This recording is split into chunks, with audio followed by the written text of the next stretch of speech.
Vous regardez New World Info 1 et nous vous disons merci pour votre fidélité légendaire. Nous sommes bien sûr le 3 juin 2020. Bonsoir à tous et merci de nous préférer dans ce nouveau numéro de votre émission qui passe à la loupe l'actualité portant sur la maladie à coronavirus.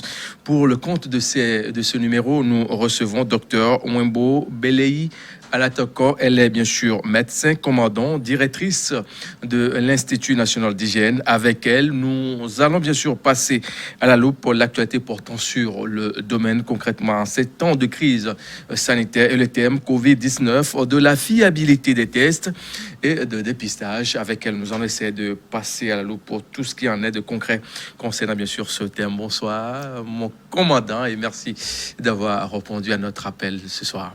Bonsoir, monsieur Mathieu. Voilà. D'entrée de jeu, je voudrais savoir comment est-ce que vous vivez ce temps-là, spécialement au niveau de services d'hygiène. Ça n'a pas été toujours facile, bien avant la crise, mais spécialement pour le compte de ce temps de crise sanitaire. En fait, les activités de routine continuent normalement. Oui.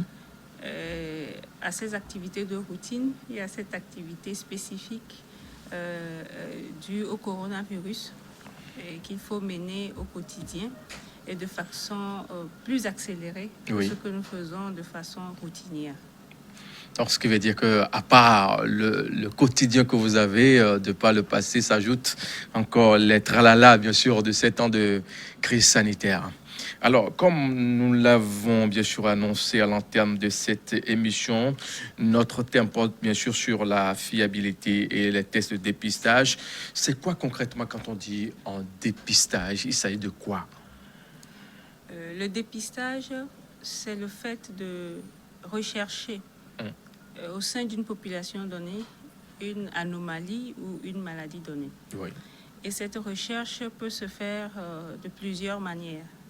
Nous allons des méthodes les plus simples, c'est-à-dire une simple interrogation des personnes à un examen clinique et voir un prélèvement, soit de sang ou de tout autre liquide biologique pour rechercher une pathologie ou une anomalie donnée. Voilà, d'une façon beaucoup plus globale, la définition d'un dépistage. Alors, existe-t-il plusieurs types de dépistage? Effectivement, comme je l'ai dit, un dépistage va d'un simple interrogatoire à un examen plus approfondi avec des prélèvements de liquide biologique. Et donc, il y a plusieurs techniques de dépistage, soit par interrogatoire, soit par examen clinique, ou soit par les examens de laboratoire ou de radiologie. Alors, quand nous prenons par exemple le dépistage concernant bien sûr l'interrogatoire, comment est-ce que ça se fait concrètement? C'est-à-dire on pose la question au patient pour avoir le cœur net ou bon, à l'entourage? Et on cible un certain nombre de signes spécifiques à une pathologie donnée. Oui. Et on lui pose des questions. Avez-vous tel signe? La personne dit oui ou non, et en fonction de cela, on est orienté. Et s'il y a besoin, on va à un examen clinique et à une exploration plus approfondie. Voilà, c'est un peu ça. Nous allons nous intéresser bien sûr à ce dépistage dans le cadre bien sûr de cette maladie à coronavirus qui a touché pratiquement tous les pays du monde entier. Dans le cadre spécifique de cette maladie à coronavirus, lequel des dépistages est pratiqué au Togo? Ou bien, enfin, dans les pays touchés, puisque la maladie à coronavirus déclenche toute une procédure dans la prise en charge. Et donc, on ne se limite pas seulement à une simple interrogation des personnes suspectes. Il faut aller à des explorations plus fiables. Et c'est ce que nous faisons au Togo.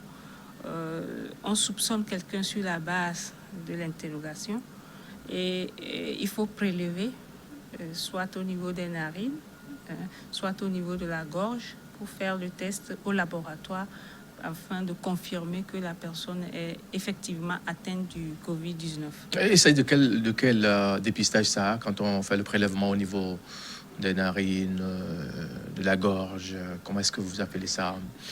Nous appelons ça le C'est test juste que une nous curiosité, utilisons. on veut mieux comprendre en fait. Le test que nous utilisons au Togo, c'est ce que nous appelons les tests moléculaires. Moléculaires. Les tests moléculaires parce que ça met en évidence ce que nous appelons le matériel génétique du virus, donc le virus lui-même.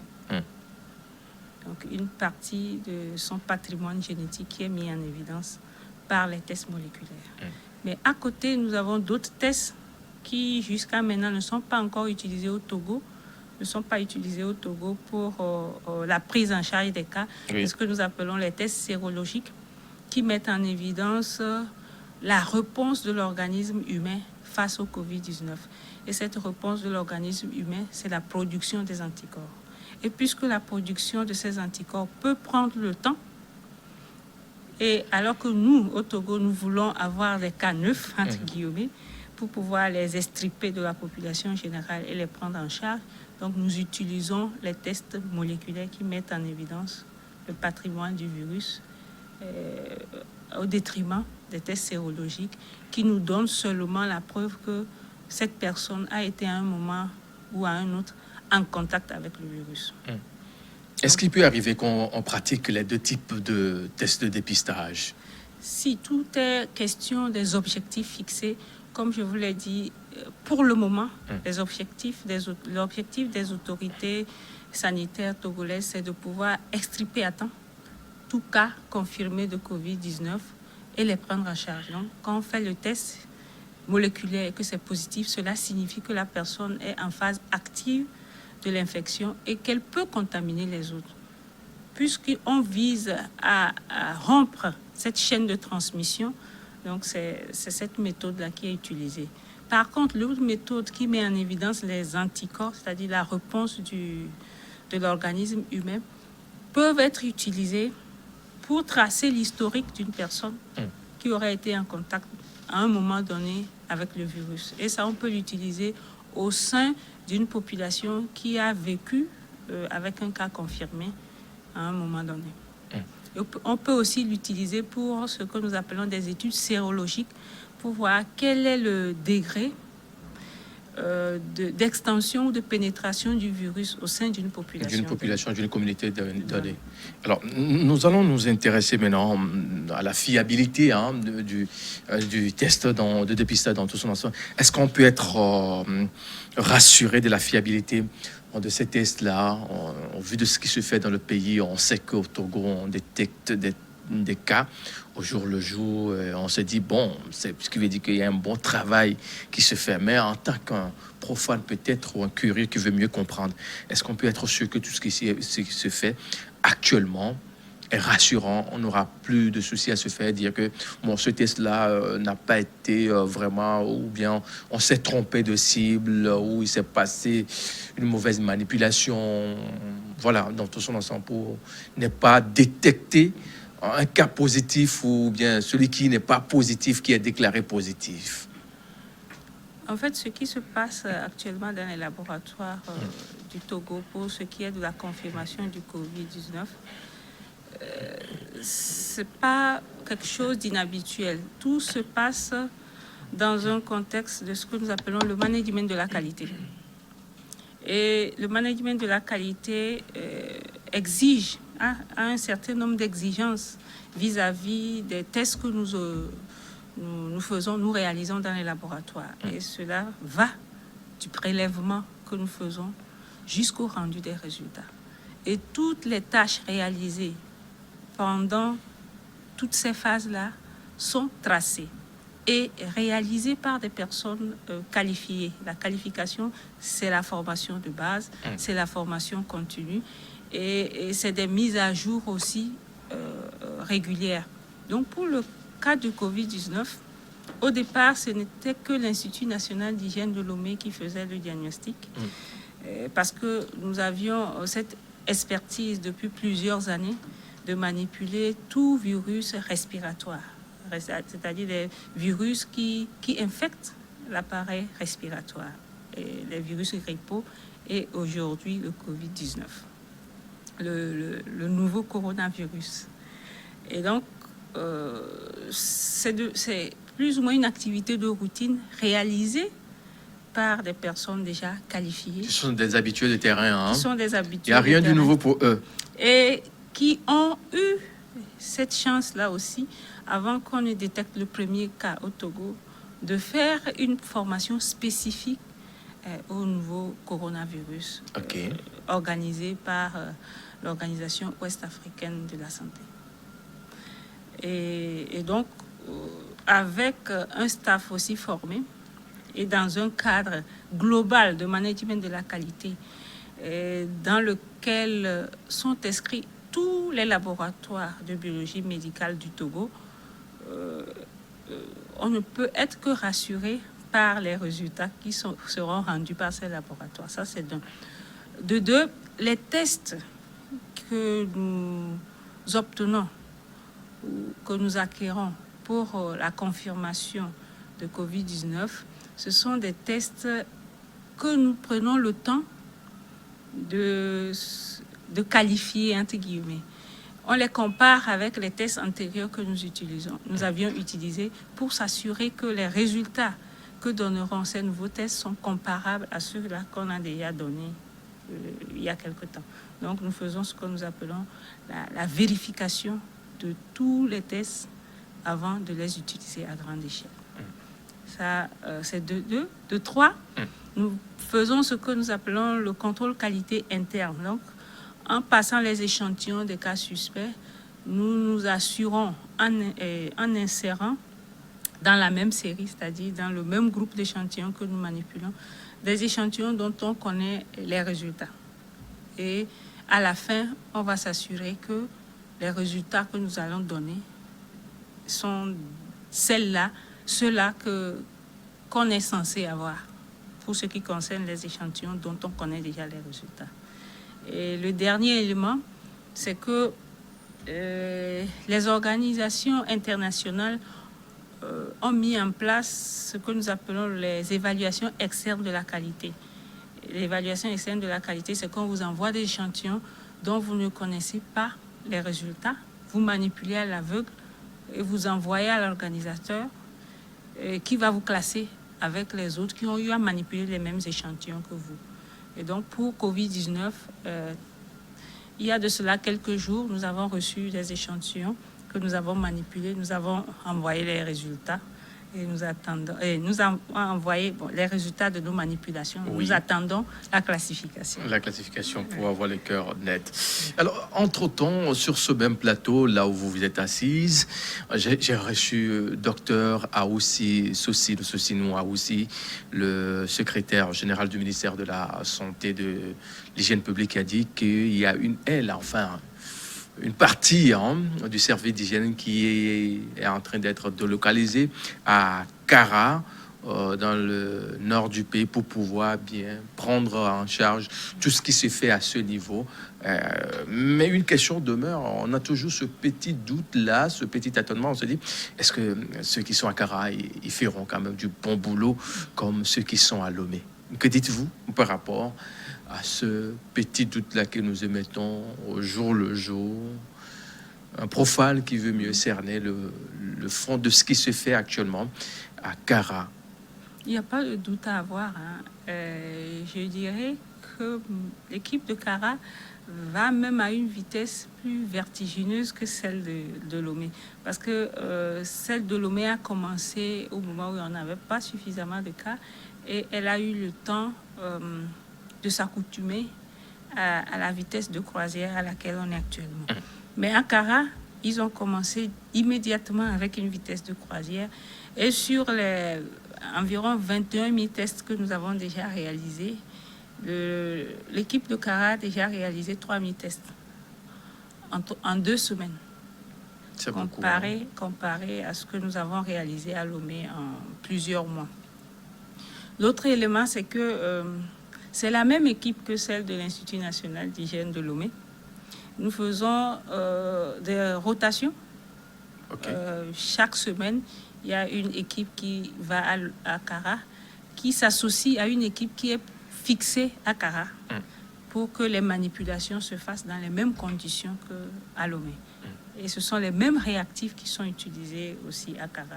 C'est de l'eau de Lomé qu'on envoie à Kara. Donc, c'est la même équipe, c'est les mêmes conditions environnementales, ce sont les mêmes réactifs qui sont utilisés. Ce qui veut dire qu'il n'y a pas de quoi s'inquiéter, tout va à bon train. Tout va à bon train. Alors, quand on essaie un peu d'analyser ce qui se fait au niveau, bien sûr, du service d'hygiène ou bien l'Institut national d'hygiène, on se demande qu'il y a une prouesse. On se dit qu'il y a une prouesse qui est en train d'être réalisée. Mais qu'est-ce qui fait justement la spécificité de vous là-bas? Quand on essaie de voir ce qui se passe dans la sous-région, dans d'autres pays, on se dit ces gens-là ils font du bon boulot. C'est quoi votre génie? En fait, l'Institut national d'hygiène n'est pas isolé dans cette riposte-là. C'est de façon collégiale et c'est selon la stratégie du pays que nous réalisons nos tests. Et comparativement aux autres pays de la sous-région, le Togo ratisse large, c'est-à-dire on veut dépister au maximum possible. Et dans cette stratégie, c'est que tout voyageur qui revient d'un pays qui est touché fasse l'objet d'un test dès l'arrivée et après ces 14 jours de quarantaine et aussi au 16e jour. On s'assure qu'il n'a pas ramené le virus au pays avant de le libérer. Ça, c'est un. De deux, toute personne ayant été en contact avec une personne confirmée comme cas de Covid-19 fait l'objet aussi de ce dépistage-là. Et du coup, le nombre de personnes que nous dépistons par jour est important comparativement à ce qui se passe dans la sous-région où on se contente souvent, bien souvent, de dépister les personnes qui sont symptomatiques. Alors que nous, on va au-delà. On dépiste non seulement les symptomatiques, mais également les asymptomatiques, avec une notion de risque pour nous, c'est-à-dire un voyage ou bien un contact avec un cas confirmé. Donc c'est comme ça que ça se passe sur le terrain dans tout son ensemble. Oui. Alors, à l'heure actuelle, est-ce que vous-même, en tant que patronne, si vous le permettez, vous êtes bien sûr la directrice de l'Institut national d'hygiène, êtes-vous satisfaite de ce qui se fait? Particulièrement, quand vous voyez un peu ce qui se fait dans tout son ensemble, est-ce que vous vous dites que bon, ça va? Est-ce que je suis à 80% satisfaite et je me dis qu'il y a encore 20% d'amélioration à ajouter. Et en rapprochant davantage le test à ceux qui en ont besoin, notamment dans les autres régions. C'est d'ailleurs ce que nous avons commencé. Et la région des Savanes a commencé par réaliser ses premiers tests depuis mardi. Non, avant-hier, depuis lundi. Et celle de Kara, en dehors de l'antenne de l'Institut national d'hygiène, c'est-à-dire le CHU Kara, a commencé hier et Sokodé aurait commencé aujourd'hui. Donc, on sera satisfait à 100% quand toutes les régions seront en mesure de gérer les urgences, c'est-à-dire les patients qui vont arriver à l'hôpital avec des signes suspects et qu'on va vouloir très rapidement prendre en charge. On a besoin de les tester immédiatement, de s'assurer que c'est Covid ou pas Covid. Si c'est pas Covid, on le prend en charge comme toute autre pathologie. Et si c'est Covid, on suit la procédure habituelle de gestion des cas de Covid-19. Ce qui veut dire que, outre l'antenne de Kara, on a une autre à Dapan.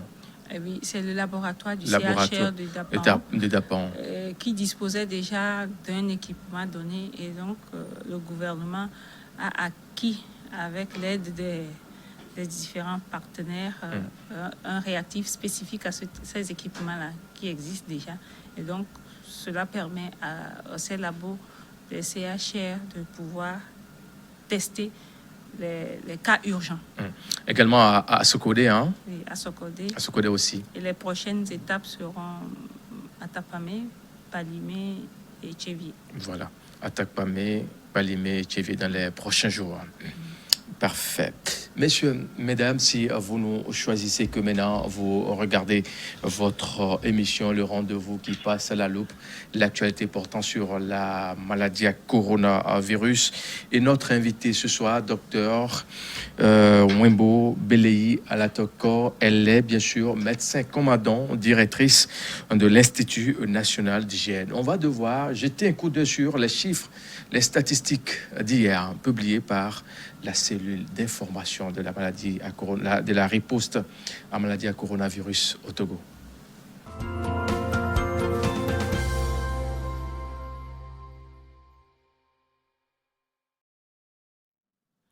Et comme nous l'avons annoncé à la date, bien sûr, du 2 juin 2020, il faut noter qu'au Togo, nous avons 202 cas actifs, 230 cas guéris, 13 décès avec 445 cas confirmés au total et 20 948 nombre total de tests effectués. Un petit détail sur ces chiffres, il faut dire que 2 des 448 personnes testées sont positives, portant le nombre total des cas positifs à 445. Il s'agit donc de un homme de 18 ans, voyageur, résident à Deta, dans le district de Kpélé. Une femme de 25 ans, contact résident à Bafilo dans le district d'Assoli. 15 nouveaux guéris ont été enregistrés, portant à 230 le nombre total de patients guéris de Covid-19 au Togo. Le nombre de décès reste inchangé à 13. Le nombre de cas actifs est de 202. Un total de 20 948 tests de laboratoire ont été donc effectués sur toute l'étendue du territoire national. Et si je comprends bien, l'homme de 18 ans est donc le premier cas dans les Kpélé. Parce qu'avant, on n'avait pas de cas à Kpélé ni dans la préfecture d'Agou et puis dans le Raro. Oui, dans le c'est Raro. bien ça. Donc, on a finalement un premier cas. C'était prévisible vu la promiscuité, la proximité plutôt avec le Ghana. Le Ghana, oui. Le voyageur. Oui. Et puis aujourd'hui, nous savons que le Ghana est à plusieurs milliers de cas, Oui. au-delà de 6 000 cas. Quoi qu'on dise, on a quand même un chiffre qui encourage surtout le nombre de guéris. 230 ans. On a carrément renversé la tendance. Les cas actifs on a dépassé les cas actifs cette fois-ci en matière de cas guéris au Togo. Oui, c'est bien ça. Et cela peut s'expliquer aussi par le fait qu'on les dépiste tôt. Et donc, le délai de guérison est très, très raccourci. On les dépiste tôt, on les prend très tôt en charge et cela évite d'avoir des formes graves qui font durer l'hospitalisation. Voilà un peu. Ce qui veut dire, on a vu sur les tests que vous avez effectués en cette date, bien sûr, de 2, on n'a que 2 cas sur 448 personnes qui ont été testées. Ce qui veut dire qu'on a quand même un petit espoir de dire que ça commence par chuter vraiment. Parce qu'il y a de cela 2 semaines, 3 semaines, c'était un peu effrayant. Oui, en fait, ces 2 ou 3 semaines précédentes coïncidaient avec l'arrivée massive de nos confrères du Ghana, du Burkina et du Nigeria. Oui. Puisque c'est le début de la saison des pluies, beaucoup rentrent pour les travaux champêtres. Voilà. Et donc, cette série de cas dépistés ces précédentes semaines, ce n'est qu'une conséquence de cette affluence massive des Togolais qui sont rentrés au Bercail pour les travaux champêtres. Sinon, c'était compréhensible quand même. Quand on avait enregistré les chiffres comme ça, on avait peur, mais il y avait une explication aussi à ça. Et donc, si tout va bien, ça va de plus en plus chuter parce que les mouvements transfrontaliers vont chuter. Je vais bien aimer dans les tout prochains jours que médecin commandant, après avoir fouillé, vous serez un peu fatigué de trouver 0 cas. Vous aurez 0 cas. On prie beaucoup Dieu pour que les gens soient vraiment conscients de la situation en adoptant surtout les gestes barrières qui restent le seul remède, bien sûr, à cette maladie, à coronavirus. Et si vous nous choisissez, c'est le moment pour vos questions-réponses. Nous allons enregistrer la toute première question qui nous dit ce qui suit. Vu l'augmentation des cas des derniers temps, ne peut-on pas pousser la reprise des classes au début de juin en attendant de voir clair et de se préparer vraiment? On ne perdra rien. Il ne faut pas imiter les autres pays. Le Sénégal est un exemple. Voilà l'avis, bien sûr, de ce téléspectateur ou téléspectatrice qui nous suit actuellement. Le Togo n'imite pas pour imiter. Le Togo n'imite pas. Chaque pays est souverain. Et il fait selon ses moyens. Et pour le moment, on peut se dire que, comme je l'ai déjà dit, vu le fait que les flux migratoires vont être plus ou moins maîtrisés, et que ce virus est parti pour être endémique, c'est-à-dire durer dans le temps. Durer dans le temps. Le temps qu'on ait le vaccin pour immuniser les gens. Donc, on est obligé d'apprendre à vivre avec lui. Et donc, à redémarrer nos activités habituelles. Et bien entendu, après avoir mis en place un certain nombre de garde-fous. Et c'est dans ce schéma que les autorités togolaises sont, non seulement les autorités sanitaires, mais également tout le gouvernement togolais est en train de réfléchir quel schéma utiliser, adapter pour minimiser les impacts socio-économiques de cette maladie qui est partie pour durer dans le temps. Puisqu'on a vu dans les autres pays, la reprise des classes a commencé timidement. On a vu également au Bénin, au Burkina. Le Sénégal, on a annoncé finalement, on a sur soi, ça suite à un test qui a été fait bien sûr à des enseignants. Est-ce qu'on n'est pas en train de dire, avant de relancer l'activité scolaire au Togo, penser à tester les enseignants, voir, on ne sait jamais, hein. On ne sait jamais. Je l'ai déjà dit, les réflexions sont en cours. Sont en cours, hein. Parce que même si aujourd'hui, on dépiste un enseignant, il est négatif, à tout moment, on peut devenir positif si on ne respecte pas les mesures barrières. Et donc, l'objectif ici, c'est de faire accepter à tout un chacun et faire respecter à tout un chacun les mesures barrières, que cela rentre dans nos habitudes pour pouvoir reprendre nos activités normalement, tout en se protégeant contre ce virus.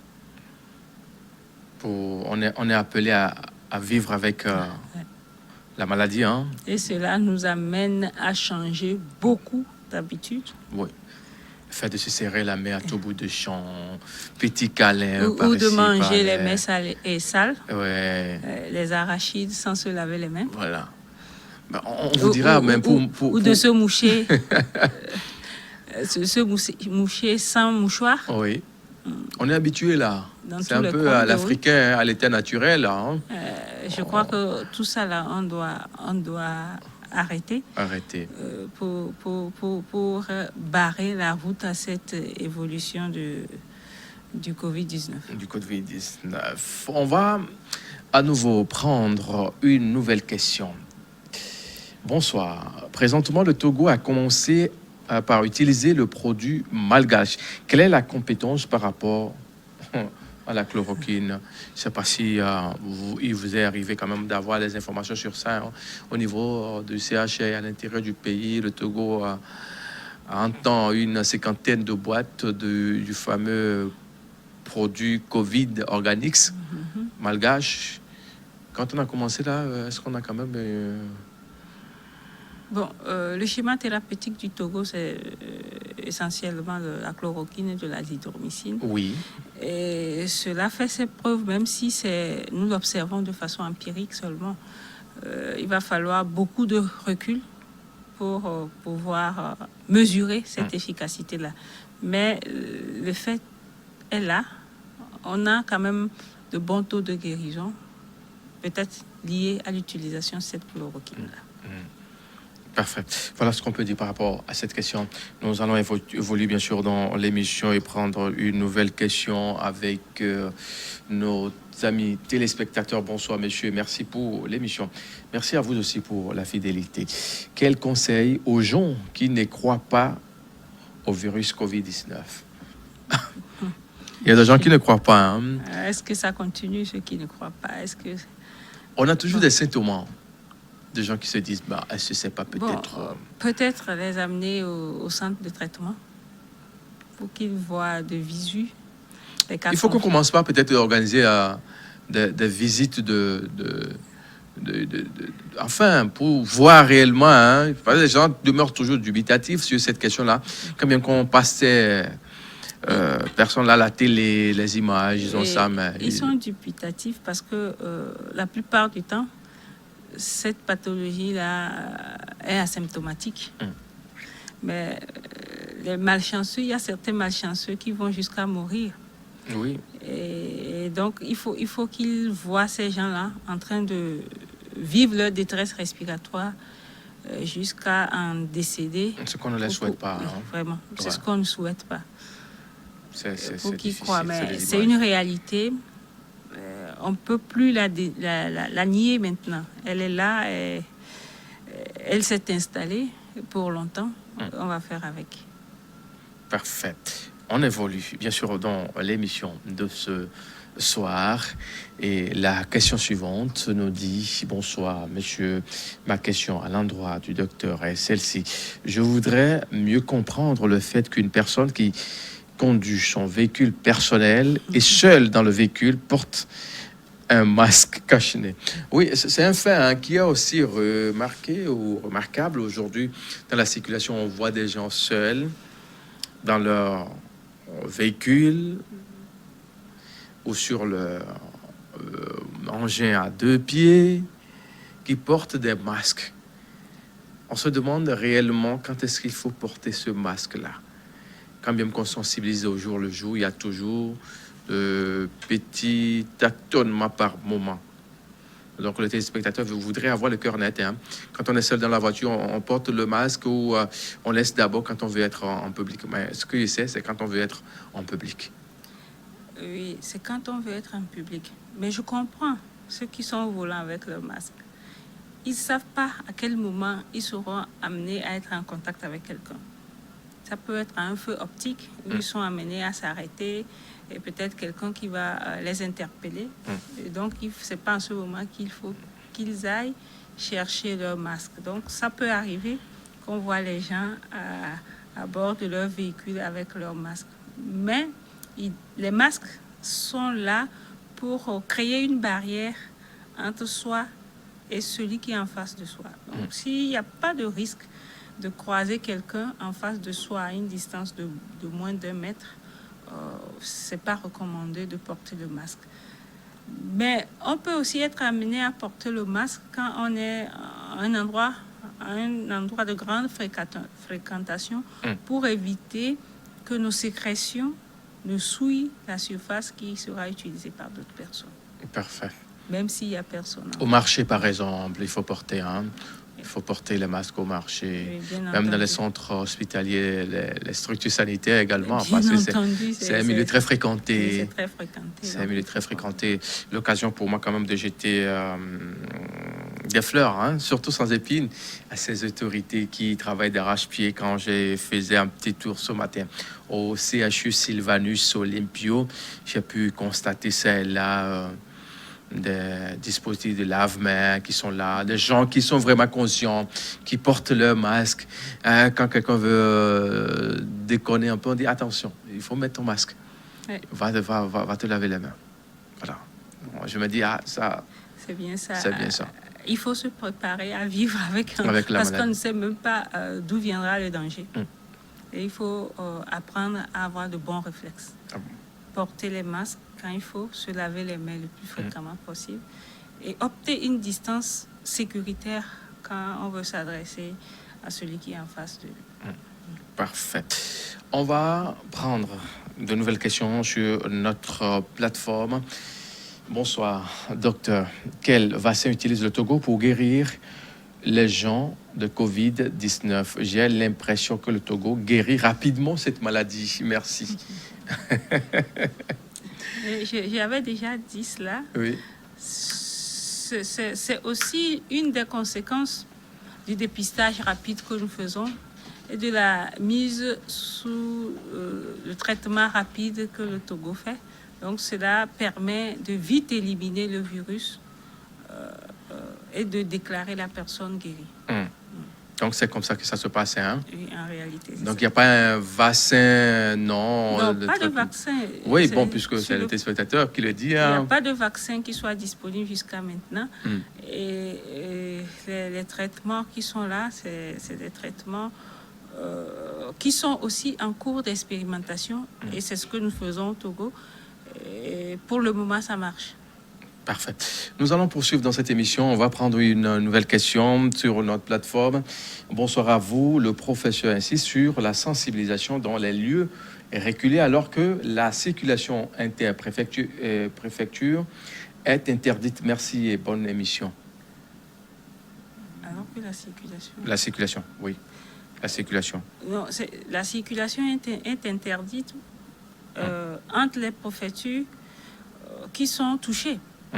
Et cette interdiction concerne essentiellement Lomé et jusqu'à maintenant Tchaoudjo. Oui. Essentiellement. Oui. Et donc, même si c'était interdit, pour tout le pays, il y a plusieurs canaux de sensibilisation du public sans forcément avoir à se déplacer pour être en face de ce public-là qu'on veut sensibiliser. Nous avons plusieurs canaux de sensibilisation qui n'ont pas besoin qu'on se déplace. Donc, même si les déplacements sont interdits entre toutes les préfectures, on peut utiliser, et c'est ce qu'on fait d'ailleurs, les autres canaux de sensibilisation à travers ce que nous appelons les relais communautaires. On a des radios communautaires, hein, on a des chefs traditionnels, CDQ, CDV, ainsi de suite, qui travaillent. Hein. Donc, les EAC aussi. Oui. Donc, ce sont ces personnes-là que le Togo se base pour sensibiliser les coins les plus reculés. Et j'avoue que ça marche parce que c'est grâce à leur sensibilisation que la population elle-même vient dénoncer leurs frères qui reviennent des voyages. Pour nous dire, voilà, c'est notre frère, il vient de rentrer. Bon, soumettez-le au protocole du pays. Du pays. On n'a qu'à le dépister, voir. On ne sait jamais. Oui, c'est bien ça. Et c'est quelque chose qu'il faut encourager parce que il faut éviter que nos frères nous ramènent la maladie. Et on va leur faire du bien en allant dire que tel jour, telle personne est revenue de tel pays. Donc, gardez-la en confinement le temps qu'on la teste et qu'on s'assure qu'elle n'est pas un risque pour nous autres. Donc, ça ne vaut pas la peine de chercher à cacher nos frères qui reviennent. On ne leur veut pas du mal. Ouais, au contraire, c'est la santé de nous tous qui est recherchée par le gouvernement. Et cela a beaucoup de frais à débloquer de la part du gouvernement parce que c'est les hôtels, c'est leur alimentation et c'est des tests qu'il faut faire. Donc, ces personnes ne perdent rien. Au contraire, elles font dépenser les autorités togolaises. Et c'est pour la bonne cause. Et les autorités togolaises sont fières que cette stratégie puisse porter ses fruits. Parfait. On va prendre quelques questions puisque nous tendons vers la fin de cette émission du jour. Bonsoir, messieurs. Un malade guéri du Covid-19 peut-il attraper à nouveau la maladie? Pour cette question, les réponses sont jusque-là mitigées. Pour beaucoup d'études, quand on attrape cette maladie pour une fois, on est protégé pour la suite. Mais pour certaines études, on peut encore se réinfecter. Maintenant, on se pose la question, est-ce que c'est une nouvelle vraie réinfection ou bien ce n'est que l'ancienne infection qui est en train de se réveiller? Et donc, c'est en cela que ce virus reste nouveau. Il n'a pas encore tout dit, on apprendra à le découvrir avec le temps. Et ce qui est une réalité aujourd'hui peut paraître, avec le temps, peut-être quelque chose de faux. Donc, on va apprendre à le connaître de mieux en mieux. Parfait. Et donc, même si on est guéri pour la première fois, il faut continuer par respecter les mesures barrières. C'est ça, hein, le seul remède aujourd'hui, hein, même si on est guéri, il faut faire extrêmement attention. En portant toujours des masques, il faut laver la main 1001 fois si l'on pouvait le faire en une journée. Garder la distance, tousser bien sûr dans le creux du coude de nos bras pour éviter. Et porter correctement les masques. On ne les met pas au niveau du front ni au niveau du menton. Pour bien causer, on les descend pour mieux causer. Au contraire, c'est quand on veut causer qu'il faut monter ça. Chacun monte sa bavette au niveau des narines pour éviter d'éclabousser celui qui est en face de lui. Parfait, voilà. C'est des constats, hein, parce qu'on voit des gens qui ont des masques, mais qui ont du mal à bien les porter. Alors que la chose la plus compliquée, c'est l'acquisition de ces masques. Voilà. On a déjà fait un grand pas. En ayant ces masques, il faut bien les porter pour avoir les effets escomptés, la protection. Parfait. Nous allons prendre la toute dernière question, bien sûr, de cette émission, de ce jour, qui nous dit « On conseille d'éternuer dans le creux du coude et pourtant, on se salue en se donnant des coups de coude. » N'est-ce pas? Contradictoire. En fait, c'est bien réfléchi quand même à ce que le téléspectateur dit. Hein. Mais la salutation par les coudes n'a pas été recommandée officiellement. Voilà. Ce n'est que une façon de faire que certains ont choisi.